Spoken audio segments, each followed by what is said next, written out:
여러분은 바울에 대해서 어떻게 생각하시나요? 사람에 따라서 겉으로 드러나는 모습을 보고 이 사람은 이런 사람이겠다 라고 생각하는 경우가 있습니다. 이렇게 처음에 그 외면을 보았을 때 대충 짐작이 가는 사람이 있고요. 반대로 정말 오랫동안 같이 해왔고 그래서 그 사람에 대해서 더 잘 안다고 생각했는데 도무지 그 사람의 속을 알 수 없는 그런 경우도 있습니다. 말씀을 준비하면서 바울의 모습이 전자 같다라는 생각보다 좀 후자라는 생각이 들었습니다. 바울은 굉장히 대단한 지식을 가지고 있던 사람이었습니다. 학문을 그 누구보다 더 많이 연구했던 사람이었고 구약에 능통한 학자였습니다. 거기에 로마의 철학과 사상까지도 두루 갖추고 공부한 사람이었습니다. 바울이 예수님을 만나기 전에는 세상적으로 내세울 만한 지식을 모두 갖춘 사람이었습니다. 뿐만 아니라 진리를 깨닫는 면에 있어서도 누구보다 냉철하고 이성적인 머리를 가지고 있던 사람이었습니다. 사람이 양면을 다 가지기는 굉장히 어렵습니다. 그런데 바울은요, 이런 냉철한 모습을 가졌음에도 불구하고 그 마음에 뜨거운 가슴을 지닌 사람이었습니다. 바울은 영혼을 너무나도 사랑했던 사람이었습니다. 특히 성도들에 대한 사랑, 이 사랑은 말로 표현할 수 없을 정도로 대단했습니다. 우리가 예수님을 믿을 때에도 머리로는 차가워야 합니다. 복음을 이해하는 면에 있어서는 냉철해야 합니다. 감정에 동요될 것이 아니라 우리가 올바른 진리의 말씀을 냉철하게 이해할 수 있어야 합니다. 또한 진리를 지키는 것에 있어서는 우리의 생명을 내어놓아도 양보할 수 없고 타협해서는 안 될 것입니다. 하지만 영혼을 사랑하는 것에 있어서는, 그 영혼을 사랑하는 마음에 있어서는 바울처럼 뜨거워야 한다는 것입니다. 오늘 본문 앞에서 보시면 바울이 갈라디아 교회 성도들에게 사도로서, 신학자로서, 또 변증가로서 아주 냉철하면서도 논리적인 책망을 이어나갑니다. 12절에서는 갈라디아 교회 성도들에게 형제들아 라고 부르고 있고요, 19절에서는 나의 자녀들아 라고 부르고 있습니다. 책망을 하는 것도 부모의 심정을 가지고 사랑으로 뜨겁게 하기를 원했던 것입니다. 오늘 바울이 말씀하고 있는 내용들을 보면 갈라디아 교회 성도들에게 어쩌면 조금은 속상한 마음을 가지고 있었던 것 같습니다. 하지만 그럼에도 바울이 그들이 나처럼 되었으면 좋겠다라고 말하는 것을 볼 수 있습니다. 12절에 보시면 형제들아 내가 너희와 같이 되었은즉 너희도 나와 같이 되기를 구하노라 라고 말합니다. 이것은 자신의 삶에 대한 자신감으로부터 나온 것이라고 할 수 있습니다. 세상에 그 누구가 너희도 나처럼 되었으면 좋겠다라고 자신 있게 말할 수 있을까요? 부모이신 분들은 아마 이런 적이 있으실 겁니다. 자녀들에게 너는 나처럼 살아라 라고 자신 있게 말씀하셨나요? 대부분의 사람들이 자녀의 삶은 나보다 더 나았으면 좋겠다라는 생각을 합니다. 자녀들에게 있어서 자신의 삶이 굉장히 부끄럽다라고 생각을 합니다. 그런데 오늘 말씀해 보시면 바울은 자신을 본받으라, 자신의 삶을 본받아라 라고 말씀합니다. 우리가 이렇게 말하는 바울을 통해서 배워야 할 것이 있다면 그것이 과연 무엇일까요? 빌립보서 3장 17절에 보시면 형제들아 너희는 함께 나를 본받으라, 그리고 너희가 우리를 본받은 것처럼 그와 같이 행하는 자들을 눈여겨보라 라고 말합니다. 바울은 빌립보 성도들에게도 똑같은 말로 나를 본받으라 라고 말씀하고 있습니다. 바울은 자신의 편지를 통해서 일관되게 자랑할 것이 있다면 그것이 바로 복음이다라는 사실을 강조하고 있습니다. 사실 아시다시피 바울은 그 육체가 건강하지 못했었습니다. 그의 말도 뛰어나지 못했습니다. 뿐만 아니라 세상에 대한 모든 명예와 지식, 이것은 자신의 배설물처럼 여겨버렸던 사람입니다. 그렇다면 이런 바울에게 내세울 것이 있다면 그것은 바로 복음이다라고 말할 수 있을 것입니다. 복음은 바울이 항상 자랑할 수 있는 것이었습니다. 바울에게서 복음을 뺀다면 어떻게 될까요? 아무 의미도 없는 삶을 살아온 그런 대표적인 사람이 되고 말았을 것입니다. 하지만 바울은 자신이 무엇을 자랑하고 싶어 하는가, 이것을 계속해서 말해주고 있습니다.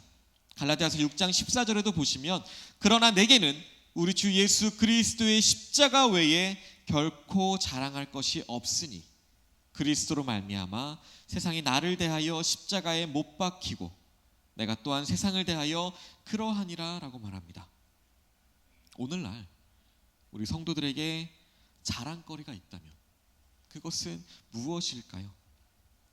많은 사람들이 간증을 합니다. 내용의 대부분은 내가 과거에는 이랬었는데 지금은 이렇게 살고 있습니다 라는 내용입니다. 어떨 때 보면 자기가 만난 예수님보다 자기 자신이 더 많이 드러나는 간증을 보는 경우도 있습니다. 그런 것들을 과연 간증이라고 말을 할 수가 있을까요?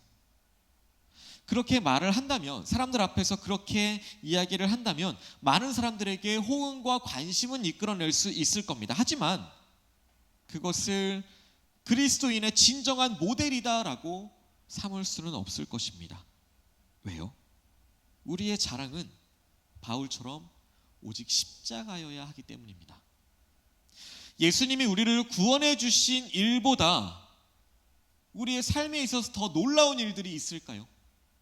그것은 우리가 세상에서 많은 물질을 얻는다거나 또는 명예나 권력을 얻는 것과는 감히 비교할 수가 없는 것입니다.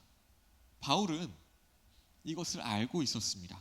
그래서 바울은 자신의 모든 것을 십자가 아래 감춥니다.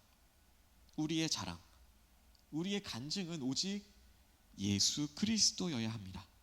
우리가 그렇게 살아가지 않는다면 바울과 같은 삶 절대로 기대할 수가 없는 것입니다.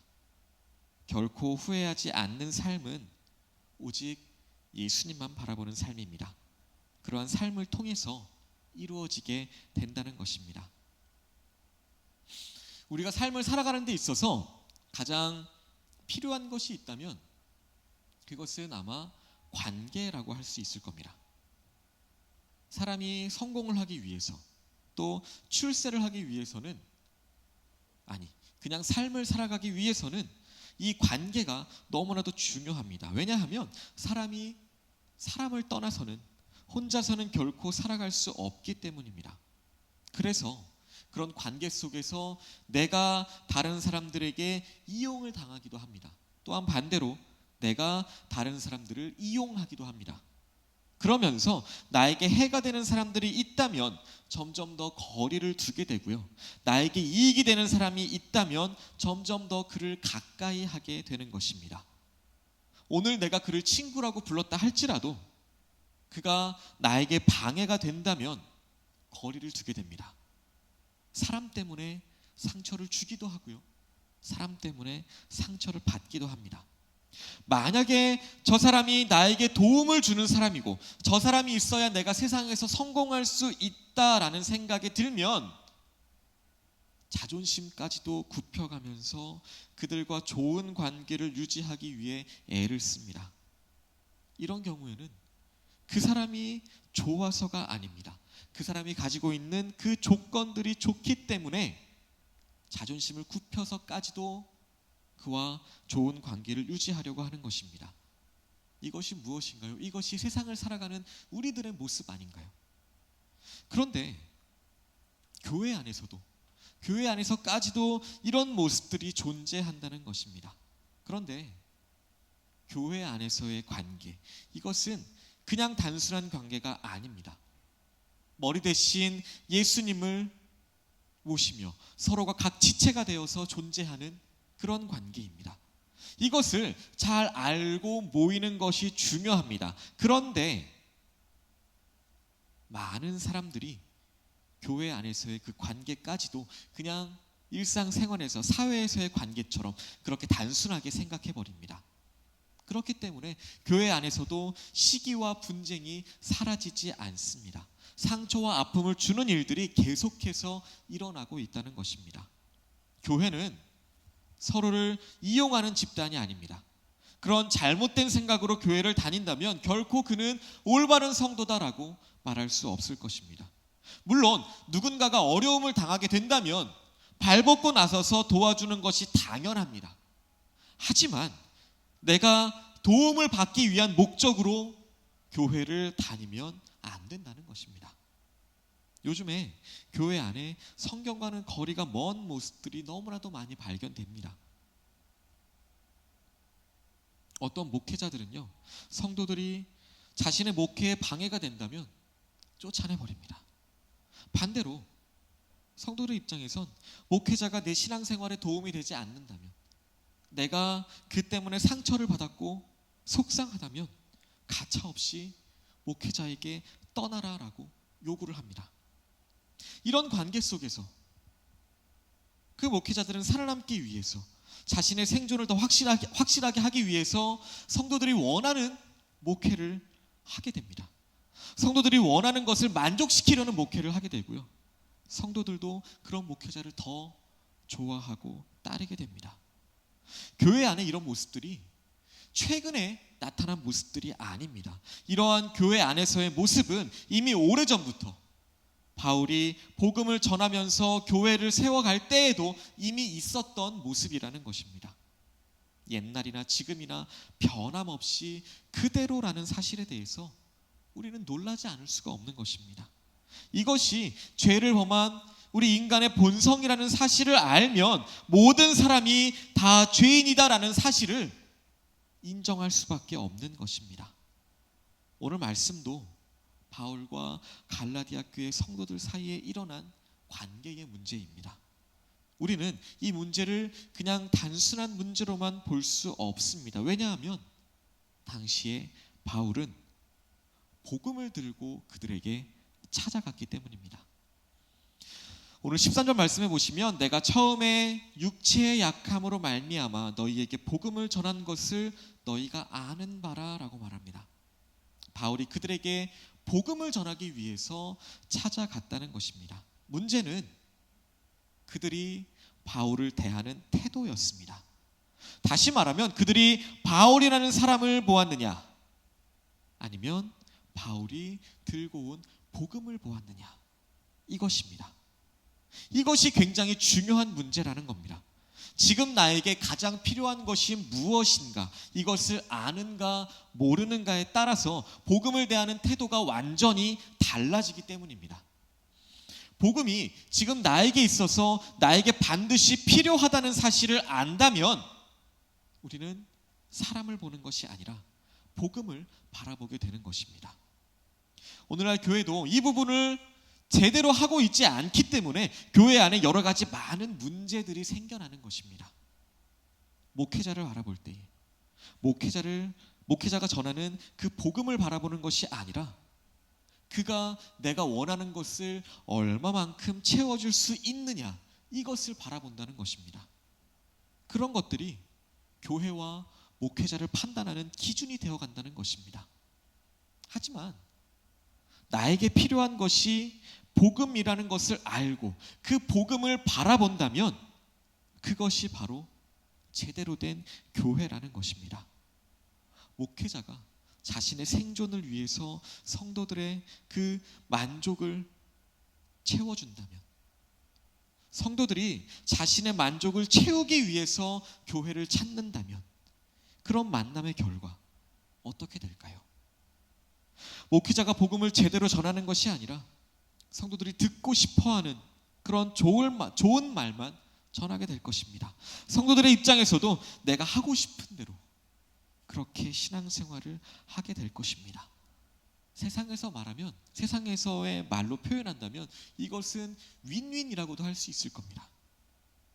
이것이 오늘날 많은 교회들의 모습입니다. 바울이 처음 갈라디아 교회에서 복음을 전할 때의 모습, 이 모습은 외면으로는 아주 볼품이 없었습니다. 초라한 모습이다라고 말하고 있습니다. 오늘 13절 말씀입니다. 내가 처음에 육체의 약함으로 말미암아 너희에게 복음을 전한 것은 너희가 아는 바라라고 합니다. 너희도 알다시피 내가 처음에는 얼마나 부족한 사람이었느냐, 이렇게 말하는 것입니다. 그런데 바울이 그렇게 했던 이유가 있다고 말합니다. 그 이유가 14절에 나오는데요, 그것은 갈라디아 교회 성도들을 시험하기 위해서다라고 말합니다. 너희를 시험하는 것이 내 육체에 있으되. 다시 말하면 갈라디아 교회 성도들이 무엇을 보고 판단하는가, 그것을 시험해 보기 위해서 바울이 육체의 연약함을 그대로 가지고 나아갔다라는 것입니다. 물론 바울이 일부러 그렇게 했을 거다라고는 생각하지 않습니다. 지금 와서 그 당시를 되돌아보니까 바울 스스로 생각할 때에도 그때 자신의 모습에 부족한 부분들이 너무나도 많았다라는 것입니다. 갈라디아 교회 성도들이 그런 자신의 모습을 보고 충분히 시험에 들 만한 상황이었다라는 것입니다. 그럼에도 이 갈라디아 교회 성도들은 바울을 외면으로 판단하지 않았다라고 말합니다. 외적인 것에 상관없이 그들은 바울을 환영해주고 영접해 주었다고 합니다. 그 내용이 14절 15절 말씀입니다. 너희를 시험하는 것이 내 육체에 있으되 이것을 너희가 업신여기지도 아니하며 버리지도 아니하고 오직 나를 하나님의 천사와 같이 또는 그리스도 예수와 같이 영접하였도다라고 말합니다. 하나님께서 보실 때 얼마나 훌륭한 교회이고 얼마나 훌륭한 성도들이었을까요? 15절 말씀입니다. 너희의 복이 지금 어디 있느냐? 내가 너희에게 증언하노니 너희가 할 수만 있었더라면 너희의 눈이라도 빼어 나에게 주었으리라 라고 말합니다. 세상에 이런 교회가 어디 있을까요? 갈라디아 교회는 바울에게서 오직 복음만을 원했습니다. 복음이 자신들을 살린다는 사실, 그 사실을 성도들은 알고 있었습니다. 그래서 바울에게 오직 복음만을 요구했던 것입니다. 여기에서 우리는 가장 교회다운 모습, 이 모습을 갈라디아 교회 성도들을 통해서 배우게 됩니다. 또 우리 교회와 우리는 어떻게 신앙생활을 해가야 하는가, 이것을 배울 수 있게 됩니다. 먼저 가장 교회다웠던 갈라디아 교회는 모두가 함께 했던 교회였습니다. 갈라디아 교회는 바울에 의해서 세워졌습니다. 바울이 이렇게 고백합니다. 13절에 보시면 내가 처음에 육체의 약함으로 말미암아 너희에게 복음을 전한 것은 너희가 아는 바라라고 했습니다. 어떤 질병으로 인해서 부득이하게 예정이 없던 갈라디아 지방에 머물게 되었습니다. 그런데 그것이 오히려 그곳에 살던 사람들에게 복음을 전하는 좋은 기회가 되었습니다. 하나님께서는 뜻하지 않은 상황에서 뜻하지 않은 결과를 가져다 주시는 분이십니다. 미리 계획된 일이 아닐지라도 하나님은 새로운 역사를 이루어 가시는 분이십니다. 당시에 갈라디아 교회 성도들은 영적으로 너무나도 연약한 상태에 놓여 있었습니다. 반면에 바울은 육체적으로 연약한 상태였습니다. 교회가 모든 면에서 스스로 자립해서 서 나갈 수 있다면 얼마나 좋을까요? 현재 대한민국에 있는 많은 교회들이 아직은 자립한 상태라고 보기에 너무나도 부족한 부분들이 많이 있습니다. 하지만 교회가 함께 힘을 합치고 마음을 같이 한다면 놀라운 역사를 이뤄낼 것입니다. 그렇게 할 때에 하나님께서 우리와 함께 해주시기 때문입니다. 로마서 8장 26절에 보시면 이와 같이 성령도 우리 연약함을 도우신다라고 말합니다. 하나님의 역사하심은 내가 부족하고 연약하다라고 고백할 때에 일어나는 것입니다. 바울과 갈라디아 교회가 서로 한 마음이 되었습니다. 그래서 좋은 교회, 아름다운 교회, 또한 역사에 길이 남는 교회가 되었던 것입니다. 지금 우리의 사회는 어떤가요? 약자의 상처를 발견하게 되면 그 상처를 그냥 넘어가지 않습니다. 더 후벼 파게 되고요. 더 큰 상처를 내게 만듭니다. 남의 눈에 있는 티는 보면서 자신의 눈에 있는 들보는 깨닫지 못하는 시대입니다. 나의 부족함은 보지 못합니다. 하지만 남의 부족함만 탓합니다. 그러한 교회, 그러한 공동체는 절대로 부흥할 수 없을 것입니다. 부족해도 됩니다. 예수님을 영접하듯이, 또한 예수님께도 누구에게나 먼저 다가가셨듯이 누구라도 영접하는 교회, 그런 교회가 우리 귀한 삼락교회가 될 수 있기를 소망합니다. 두 번째로, 갈라디아 교회는 부담이 되어도 열심히 섬겼던 교회였습니다. 요즘은 어떤가요? 섬김에 있어서 나에게 부담이 된다면,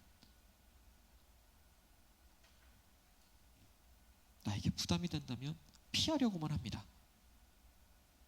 하지만 갈라디아 교회는 어떤 교회였나요? 14절에 보시면 너희를 시험하는 것이 내 육체에 있으되 이것을 너희가 업신여기지도 아니하며 버리지도 아니하고 오직 나를 하나님의 천사와 같이 또는 그리스도 예수와 같이 영접하였도다 라고 말합니다. 현대인의 성경에 보면 이렇게 번역되어 있습니다. 내 병이 여러분에게 시험이 되긴 했지만 여러분은 나를 업신여기거나 버리지 않고 하나님의 천사나 그리스도 예수님과 같이 나를 환영해 주었습니다 라고 되어 있습니다. 바울의 질병은 어떻게 보면 사람들이 천히 여기고 싫어하던 병이었습니다. 어떤 사람들은 바울의 육체의 약함을 보고 저주받은 사람이 아닐까라고 생각했던 사람도 있을 겁니다. 바울이 하나님께 선택된 자라면 그런 병에 걸리지 말았어야 한다라고도 생각했을 것입니다. 어쩌면 이것이 바울에게 큰 부담이 되었을 것입니다. 하지만 갈라디아 교회 성도들은 그 누구도 그런 바울을 비웃지 않았습니다. 싫어하지 않았습니다. 오히려 하나님이 보내주신 천사처럼 바울을 사랑하고 존경했다라고 말합니다. 어느 5,000명 정도 모이는 교회가 있었는데요. 그곳에 젊은 목사님이 새로 부임을 해갔답니다. 부임 설교가 끝나고 어느 어르신 한 분이 그 목사님께 다가와서 이렇게 말합니다. 목사님이 참 불쌍합니다. 목사님이 깜짝 놀라면서 그 이유를 물었답니다. 그러자 그 어르신이 이렇게 이야기를 했다고 합니다. 한 주인만 섬기라고 했는데 5,000명을 섬겨야 하니까 그게 너무 불쌍하다는 겁니다. 그제서야 목사님이 웃으시면서 이렇게 대답을 하셨다고 합니다. 걱정하지 마세요. 저는 사람을 기쁘게 하려고 온 것이 아닙니다. 하나님을 기쁘시게 하려고 온 것입니다. 저는 오직 한 분만 섬기겠습니다. 갈라디아서 1장 10절에 보시면 이제 내가 사람들에게 좋게 하랴, 하나님께 좋게 하랴, 사람들에게 기쁨을 구하랴. 내가 지금까지 사람들의 기쁨을 구하였다면 그리스도의 종이 아니니라 라고 했습니다. 교회는 하나님을 섬기는 교회가 되어야 합니다. 모두가 함께 섬겨야 합니다. 우리도 갈라디아 교회 성도들처럼 그 교회처럼 섬기면 됩니다. 완벽한 교회는 역사상 존재했던 적이 없습니다. 눈에 보이는 여러 가지 것들이 부족할 수는 있습니다. 하지만 다른 것은 좀 부족하다라고 하더라도 섬기는 교회, 이 섬기는 교회가 하나님께서 보시기에 좋은 교회일 줄로 믿습니다. 성도 하나하나가 예수님의 마음을 가지고 서로 섬기는 그런 교회가 되시기를 소망합니다. 세 번째로, 갈라디아 교회는 희생하는 교회였습니다. 할 수 있는 모든 노력을 기울였습니다. 15절에 보시면 너희가 할 수만 있었더라면 너희의 눈이라도 빼어 나에게 주었으리라 라고 말합니다. 물론 이 눈이라도 빼어라는 말은 비유적인 표현일 것입니다. 눈이 우리 몸에서 얼마나 중요한 부분인가요? 눈을 빼어준다라고 하는 이 표현은 어떠한 희생도 아끼지 않겠다라는 말일 것입니다. 즉 최고의 희생을 의미합니다. 만약에 희생의 보상이 따르게 된다면 그것은 희생이다라고 말할 수 없을 겁니다. 좋은 교회는 희생을 강요하는 교회가 아닐 겁니다. 좋은 교회는 스스로 희생하는 교회일 것입니다. 갈라디아 교회가 바로 그런 교회였습니다. 자기 목숨을 얻는 자는 잃을 것이요 나를 위하여 자기 목숨을 잃는 자는 얻으리라 라고 했습니다. 그런데 오늘 말씀을 보시면 안타깝게도 그런 순수한 마음들이 변질되어 버렸다는 것입니다. 16절에 보시면 그런즉 내가 너희에게 참된 말을 함으로 원수가 되었느냐라고 말합니다. 처음에 이 갈라디아 교회 성도들은 복음만을 원했습니다. 하지만 나중에는 이 복음을 외면해 버리더라라는 것입니다. 복음을 왜 외면하게 되었을까요? 17절에 나옵니다. 그들이 너희에게 대하여 열심을 내는 것은 좋은 뜻이 아니요 오직 너희를 이간시켜 너희로 그들에게 대하여 열심을 내게 하려 함이라 라고 말합니다. 여기서 말하는 그들은 율법주의자들을 의미합니다. 갈라디아 교회 성도들이 율법, 즉 행위를 강조하는 그들의 말을 바울의 말보다 더 적극적으로 받아들였다는 것입니다. 그들이 너희에게 열심을 내는데 그것이 결코 좋은 의미의 열심이 아니다라고 말하고 있는 것입니다. 오히려 갈라디아 교회 성도들과 이간질을 시켜서 자신들에게 열심을 내게 하는 것이다 라고 말합니다. 여기서 우리는 바울이 교회를 얼마나 걱정하고 있는가라는 것을 느낄 수 있습니다. 그리고 앞에서는 이것에 대해서 초등학문이다 라고 표현합니다. 9절에 보시면 너희가 또 어찌하여 다시 약하고 천박한 초등학문으로 돌아가서 다시 그들에게 종노릇하려 하느냐라고 말합니다. 하나님을 알기 이전에는 다른 것들에 대해서 종노릇을 하더라도 그럴 수도 있겠다라고 생각할 겁니다. 하지만 하나님을 알고 난 이후에도 다시 세상의 초등학문으로 돌아가 버렸다는 것입니다. 그리고 바울은 지금 그것이 너무나도 안타깝다는 것입니다. 바울은 처음부터 끝까지 오로지 복음을 위해서만 일하고 있습니다. 그런데 문제는 그 복음을 받아들이는 쪽이 문제인 것입니다. 처음에는 복음을 원하다가 다시 율법으로 돌아가 버렸다는 것입니다. 왜냐하면 그렇게 하는 것이 이 세상을 살아가는 데 있어서 더 합리적일 것이다 라고 생각했기 때문입니다. 그리고 이것은 오늘날 성도들에게도 나타나는 반응입니다. 처음에는 복음이 좋아서 정말 순수한 마음으로 그 복음을 따릅니다. 하지만 신앙생활의 연차가 쌓이다 보면 나중에는 정말 복음만으로 되는 것일까? 이 복음만으로는 부족하다라는 생각이 들 수 있다는 것입니다. 그럴 때 다시 눈을 들어서 세상을 바라보게 된다는 것입니다. 예수님은 처음이나 나중이나 변함이 없습니다. 어제나 오늘이나 영원토록 동일하신 분이십니다. 단지 하나님을 알기 이전으로 돌아가 버리는 우리가 문제라는 것입니다. 바울은 갈라디아 교회에 가서 복음을 전할 때에 그들이 이방인일지라도 거리감을 두거나 자신의 권위를 내세우거나 그렇게 하지 않았습니다. 그들을 자신과 똑같은 존재로 동일시했던 것입니다. 이러한 원칙은 오늘날 우리가 하고 있는 사역들에게도 매우 중요한 원칙입니다. 바울은 유대인에게는 유대인같이 헬라인에게는 헬라인과 같이 된 이유가 한 영혼이라도 더 얻기 위해서다라고 말했습니다. 그래서 오늘 12절 말씀처럼 그렇게 말할 수 있었던 것입니다. 형제들아 내가 너희와 같이 되었은즉 너희도 나와 같이 되기를 구하노라.